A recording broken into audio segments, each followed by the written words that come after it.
Lhykhis is the Phoenix Lord of the Warp Spiders, also known as the Whispering Web.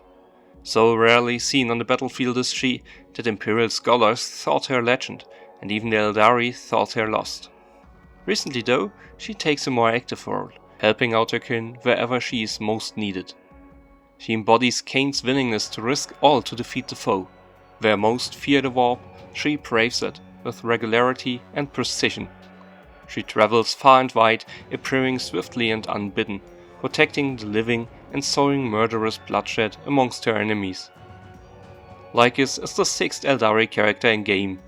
She is a legendary, so normally you would expect her to get a legendary event, but instead she is featured on the Crusade shop.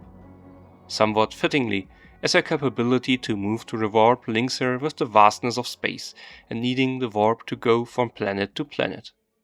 Sadly, it will take some time to secure her, as here's the list of the bi-weekly chests that contain free shards of her. You will get 14 if you're in the top 30 to 20% of the player base every 2 weeks. Even if you use all your Crusade credits to buy her shards at 50 credits a pop, this will take you 16 weeks, so 1.5 Crusades.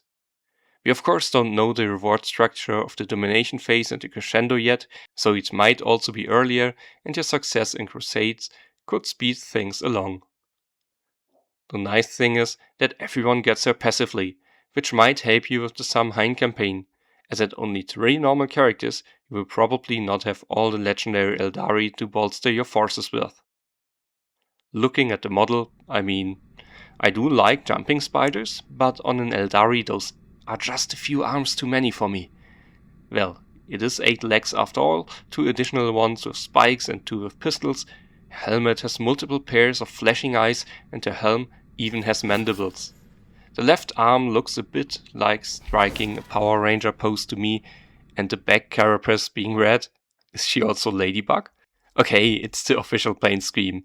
What really is a shame here is that she can't have the dynamic pose she has on the model, jumping out of a webway portal. But really, the model is fine, and on the game map, her attacks and abilities look great. Especially her move is cool, as she jumps the warp for every single movement she does. Let's look at her stats and abilities instead. Lhykhis has an above average move of 4, as well as the flying trait, letting her reach the targets she desires. Combined with a ranged attack, this is quite flexible for finding targets. She can equip a crit item and booster, highlighting her offensive orientation. A block equipment will protect her occasionally, but as an Eldari she is quite frail, with quite the low health stat, the same as Eltron and Jane Zar for example. Armor-wise, she is above average though, on one level as Mataneo and Maugan Ra. She is frail, there's no two ways about it, but not excessively so. As an infiltrate character, she will at least not run into an Overwatch and can shut some Overwatches down. What about her attacking though? She has 5 hits on both attacks with a decent pierce ratio of the molecular and eviscerate attack types respectively. Against no armor, her melee attack is merely average, but the excellent molecular pierce puts her in a decent spot against high armor. Ranged, due to the lack of ranged characters comparatively, she starts off slightly above average, just below Yarick against no armor. But as we know her eviscerate pierce to be a lot higher than Yarick's bolter, she moves up a few spaces against high armor, putting her on one level with Falk or Sybil.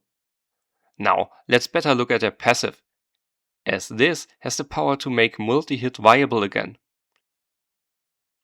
Whispering Web entangles enemies hit with her ranged attacks, adding extra damage to each subsequent hit after the first one. This debuff lasts until it affects another character or Lhykhis dies. It is more or less Vitruvius but for multi-hit.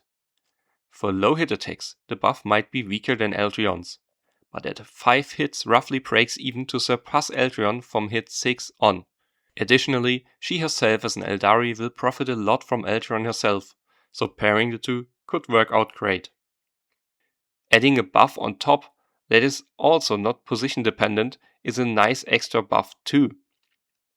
Other than Vitruvius, Lhykhis can bugger off and do something else, as long as she doesn't do a ranged attack as long as you want the buff to affect the chosen enemy.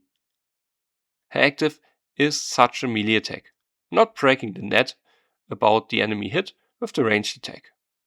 It lets her move adjacent to any enemy unit on the battlefield and deals 8 hits, get it, spider, to it. Without armor, that attack is roughly 25% stronger than her normal attack, but against high armor, the lower eviscerate pierce ratio makes this attack just a little better. As you can use it again after defeating an enemy with a normal melee attack, this makes her extremely fast attacking wherever you want. Other than comparable abilities, you can move before using this, so she can even get on a mission hex or upgrade in tournament arena, or go next to an overwatching enemy, let other units dispatch them, and then jump back somewhere safe or attack a foe.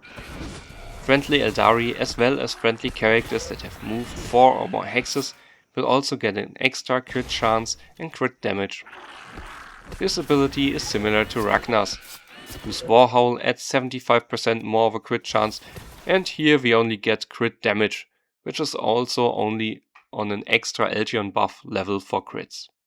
It's a nice bonus, but nothing I would rely on, especially as it's so hard to activate, and move 4 units are pretty rare. 18 characters in total there, but only 16 if we don't count the Eldari who get the buff anyways. I'm not too sure how important it will be, but of course, if we have a buff we can use, using that synergy is a given. As a move-based ability, as most of them, it has a cooldown of 1 round. However, if we kill an enemy afterwards with a normal melee attack, it will be reset to be used again. You know, I'm not a guild raid expert, but I feel she has the chance to be a good asset to bring the multi-hit team back or strengthen the mech team, should anyone have that build to a high enough level. Since the buff only becomes stronger the more hits you have, this might even shift around characters, as those with less than 5 hits could be outmatched now. She's more flexible than Elgion or Kalgar in getting her buff where she wants, but I have just managed to get my Lhykhis to be usable, and she will take much longer to get. For the Eldari campaign, having an extra character will of course be a boon anyways. Her low defenses make her less ideal for long-form modes as survival and legendary events. In the latter, she might not even be as prevalent either way. The only hit-based track she is something special for is minimum 5 hits, which I'd argue there are better fighters for the mode with this criterion. Molecular is still not possible in either track, and flying isn't that rare. Infiltrate and Eviscerate are nice to have, but have some other choices than a niche legendary, so I don't think she's needed here either. In Tournament Arena she might be fun. Enemies hiding? She can just teleport there and kill them either way. That's my best use for her right now. If you want to invest in her, I feel the passive is more crucial than the active, as that's what she specializes in. Let me know what you think of Lhykhis down below. Did I overlook something? Is there a better use for her? And most of all, will you go out of your way to get her, or will you be happy to get her passively as residual shards? If you're still listening, why not subscribe to my channel?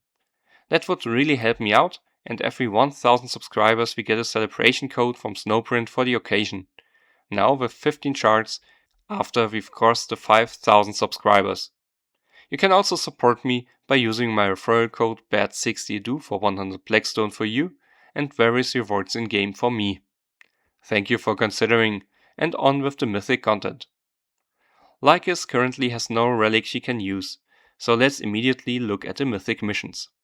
Mission 1 asks us to defeat 2 overwatching enemies. The awkward part is, in the Saim-Hann campaign the Eldari are the ones doing the overwatching. Okay, we're not completely out of luck. There are less cannons in the Saim-Hann campaign, Saim-Hann 18 to 20 as well as 26, all having the 2 required. And with her active, it is easier than ever to jump the second one. Just make sure she doesn't get into the range of the second one doing the kill, as that won't get them into Overwatch mode. Mission 2 asks 15,000 damage of us, to an enemy that has the Whispering Web effect. With that damage number, Arena becomes improbable, and we can't use the Eldari in a campaign event, so this is clearly supposed to be done in guild raids. Bring Eltiron, whose passive will even affect her active as an Eldari, profiting from a huge boost which will help you get this done in no time. Mission 3 might for once be really tedious. Defeating 100 enemies? No problem, you have a campaign. But defeating 100 enemies that have the Whispering Web effect? Slowly inch this mission to its completion in Arena and Onslaught. You need enemies that survive the first hit, and then need Lhykhis to survive to deliver the killing blow. Bring a healer probably, or she's gone fast, against the strong opponents you will try to seek out. Mission 4 wants you to defeat 5 enemies with the Empiric Ambush effect in one battle. You will need at least 9 enemies here. Kill one with the active, defeat another with a normal attack, and repeat. Better go for enemies that won't flee, or you'll screw this one up. Saim-Hann 33, 38, 39 and 41 to 45 are good examples of 9 enemies that you can kill one by one easily. Like ripping legs off a fly. For the last mission you will have to deal damage in melee, as well as with ranged attacks or with the active, both of which won't be a problem at this point. Thank you for watching this far. Subscribe, like and let me know what you think of her in the comments. I hope you enjoyed the video and I wish you a great day.